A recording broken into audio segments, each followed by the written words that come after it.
Hey guys, welcome to another video. Today I'm going to show you how to get to planetarium in Animal Company.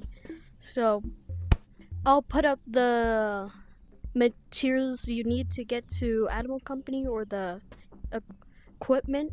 So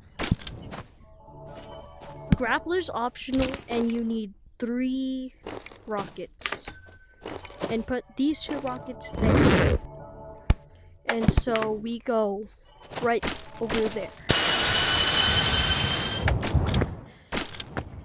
And then you slide over in here.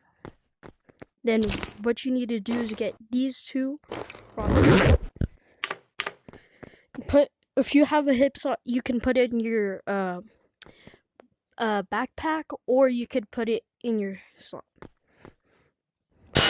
And then you walk it all the way over here.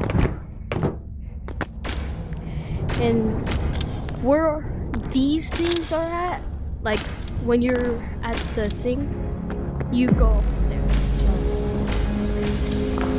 I forgot to bring a pickaxe. I'm also gonna put them up the screen, but that's all.